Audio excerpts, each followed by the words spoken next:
Because we'd bought a small bottle of red wine, my son-in-law David lashed out at my husband James. Do you have any idea how much gas I could have filled up with that money? A whole tank easily. I've said it over and over, cut back on spending, save wherever you can. But you two? You throw money around like it grows on trees, wasting it on luxury nonsense. My daughter Rachel chimed in, clearly irritated. Mom, why didn't you talk to me first? Do you think our finances can handle you two spending like this? I watched the color slowly drain from James's face. His expression darkened bit by bit, until all I could see was quiet humiliation. My anger surged. I couldn't hold back anymore. I pointed directly at David's wristwatch, the one that cost him over $6,000, and then at Rachel's handbag, the designer one she proudly flaunted, worth at least $5,000. You two love preaching about saving money, don't you? Then tell me, how much did that watch cost, David? And Rachel, what about that purse you're carrying? James and I get nearly $7,000 in retirement income every month. And now you're telling us we can't even enjoy a simple bottle of wine? Whose money are you so desperate to save? Whose lives are you trying to cut back? We worked our whole lives just to give you a better one. We sacrificed so much. But this wasn't the kind of old age we imagined, being humiliated by our own children. Later that day, James and I quietly packed our things and left the house. And just like that, they panicked. That day we went grocery shopping and happened to walk past a wine promotion. James stood in front of the red wine display for a long time, a flicker of hesitation in his eyes. He'd always had a soft spot for those small batch reds with vintage labels, but in all the years we'd been living at Rachel's, he'd barely touched a drop. A complicated mix of emotions stirred in me. I walked over and quietly picked out his favorite bottle, placing it in our shopping basket. Emily, he followed me, starting to say something but stopping halfway. I gave him a gentle smile. Honey, it's our wedding anniversary. A little good wine to celebrate. What's the harm?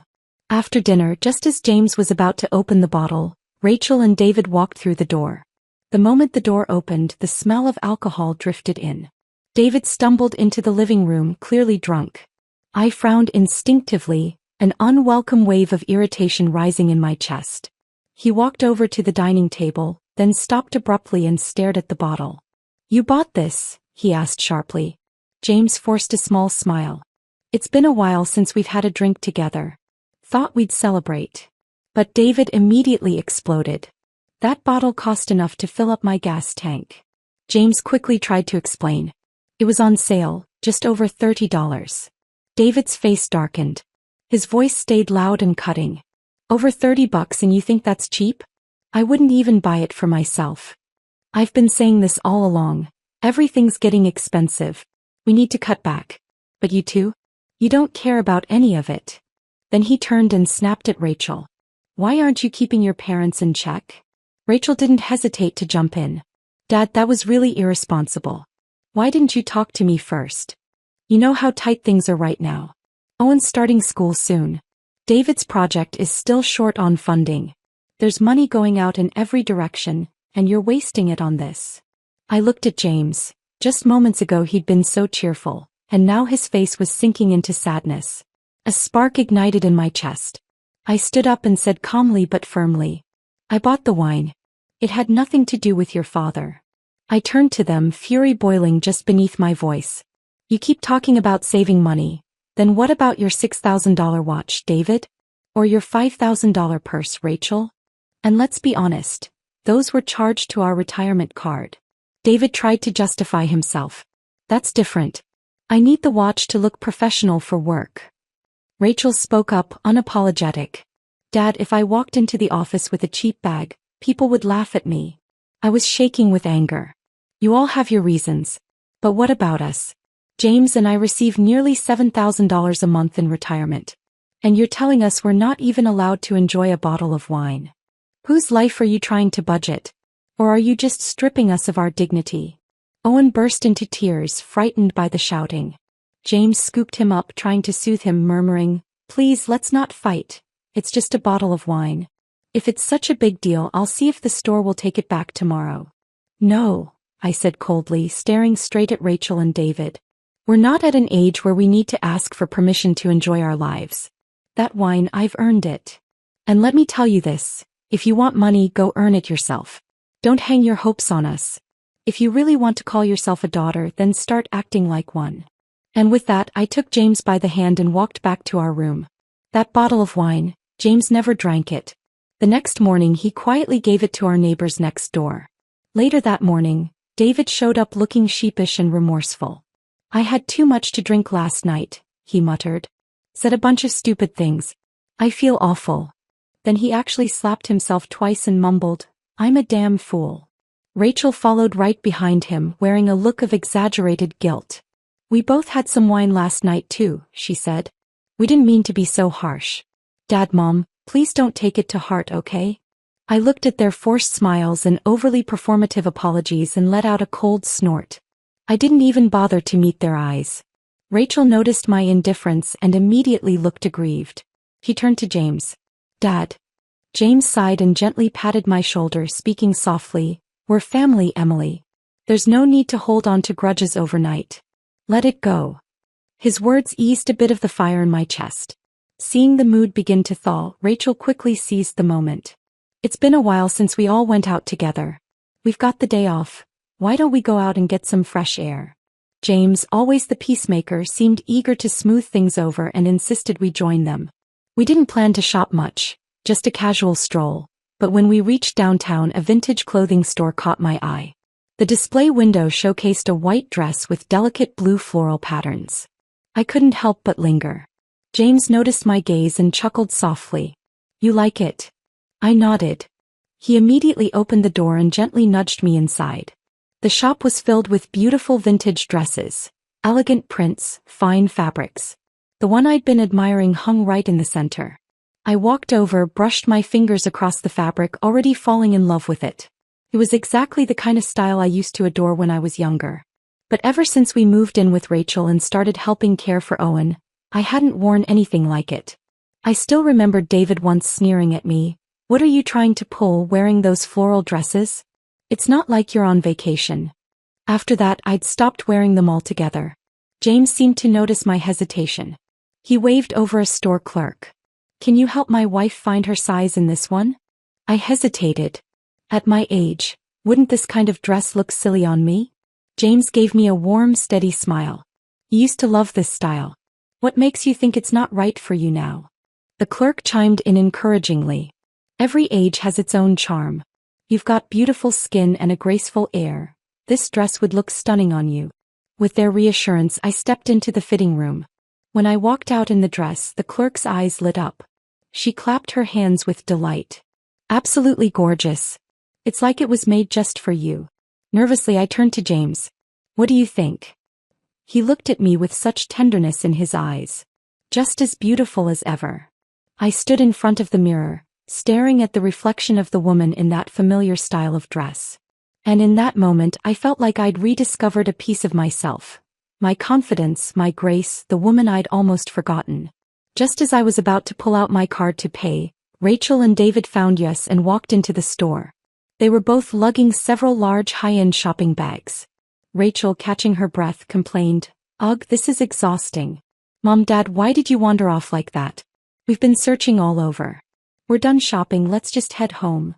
David was fanning his collar, clearly irritated and in no mood to be out. As Rachel stepped closer, her eyes landed on the vintage floral dress I was wearing. She froze for a second, her eyes widening as she scanned the store, then marched over to the display rack, flipping through the price tags. "Mom, at your age, is this really appropriate?" she said with a forced smile, her voice edged with condescension. The smile on my face faltered. "What's inappropriate about it?" James shot back with a cold chuckle. "Is it really the style you have a problem with, or the price?" He pointed at the shopping bags in their hands. "So it's perfectly reasonable for you two to spend hundreds on whatever you want, but the moment your mother buys a dress, it's suddenly a problem?" Rachel's expression changed instantly. She quickly tucked the bags behind her back, forcing a smile in my direction. "Mom, I didn't mean it like that. I was just being honest, don't take it personally. You're 65, this dress is a bit too flashy for you. It doesn't exactly say, graceful." She gestured toward the people walking past outside. "Look around. Everyone's dressed simply. Comfort is what matters." And besides, you're always cooking and doing laundry and chasing after Owen. How is a dress like that even practical? Her eyes drifted over to James and she muttered under her breath, and with that short haircut, honestly, it just looks odd. James's face hardened. You ungrateful girl. Do you even remember why your mother cut her hair? She used to love her long hair. His words struck something deep in me. Yes, I used to wear it long always. But when I started caring for Owen, he'd constantly grab my hair and tug at it until I winced. James scolded him for it, but Rachel and David couldn't care less about me. They only worried the child might get scratched by my hair. They even blamed me for it. In the end, I gave in and cut it off. I never grew it out again.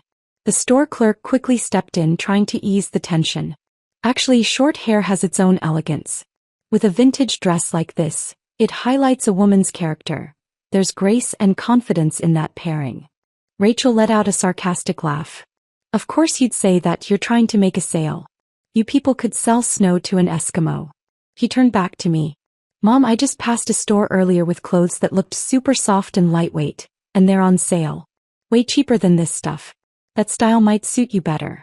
We're walking past it anyway, let's just stop in and take a look. The clerk looked embarrassed, offering only a polite smile before quietly stepping back behind the counter. David chimed in as well. Honestly, buying a dress like this is just a waste. You'd get more value putting that money towards some good whiskey or a few fine cigars for me. In that moment, all I felt was pure bone-deep disappointment. Everything became so painfully clear. That bottle of wine, this dress, or anything we might ever want to buy for ourselves. In their eyes, it would always be wasteful. Only when the money was spent on them did it become reasonable or worthwhile.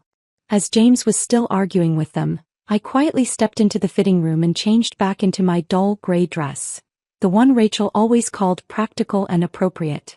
When I came out, the spark from my face was gone. That smile I'd worn in the mirror just moments ago had faded to nothing but a pale shadow. James saw it and his expression fell. Without saying a word, he pulled out his wallet and handed the store clerk our savings card.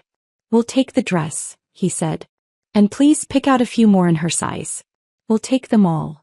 Rachel and David's faces changed instantly. I gently reached for James's hand. He looked at me, steady and resolute. After we paid, we walked out without looking back. On the way home, neither of us spoke. We stared out the window in silence. In the distance, the sun was sinking slowly behind the horizon. I turned to look at James, and the fading light painted his face with a soft, solemn gray. My chest ached with a dull heaviness. I reached over and took his hand without thinking. He looked at me puzzled. I gave a small shake of my head. I'm fine, I whispered. But deep down I knew, something in me had shifted completely and irrevocably. That night, Rachel and David went out again for another social dinner. At the dinner table, it was just James and me, with Owen sitting nearby watching cartoons and refusing to eat. James sat there quietly, his plate untouched, his face clouded in silence. James, I said softly, looking at him. He lifted his head. His eyes were heavy with fatigue. James, let's go back home, I said to him with a soft yet firm voice. He froze for a moment, a flicker of light flashing in his eyes. But then it faded, as if something suddenly came to mind and snuffed it out. I knew exactly what he was thinking. Just then, Owen jumped over to my side, his eyes lighting up. Grandma, did you just say you're going somewhere? Are you moving out? Are you really leaving? I paused for a second and smiled faintly. Maybe, sweetheart. But why are you so excited about that? Owen clapped his hands, beaming. Of course I'm excited. Once you leave, Grandpa Jay and Grandma Anna can come live here. He went on, cheerful and completely unaware of the chill settling over my heart. They love me so much. Every time we visit their house, they give me all kinds of snacks.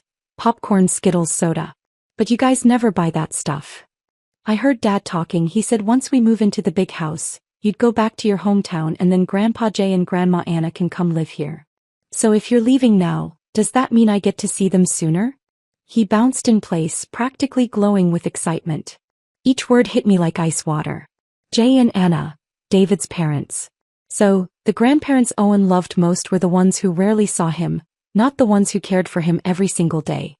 Rachel and David had been planning to enroll Owen in that prestigious elementary school. But the homes near the school were expensive, well beyond what their savings could cover.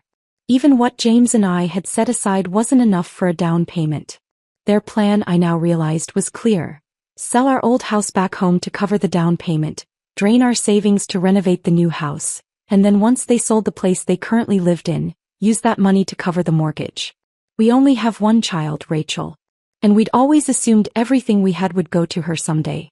It felt natural, even right. But no. Had David ever thought about what would happen to us once our old house was sold? Where would we go? That house hadn't been lived in for over a decade. It was falling apart, probably uninhabitable now. I stared at Owen's beaming little face and all I felt was cold. Does your mom know about all this? I asked softly. Of course. Owen replied without hesitation. Mom said she's going to take Grandpa and Grandma out to explore the city. They've never been here before. That night James and I ate in silence. Rachel and David came home late again. I heard the noise in the living room. There was no need to guess. They'd clearly been drinking. I sat in bed for a long time, turning everything over in my mind until finally, my thoughts settled into something sharp and clear.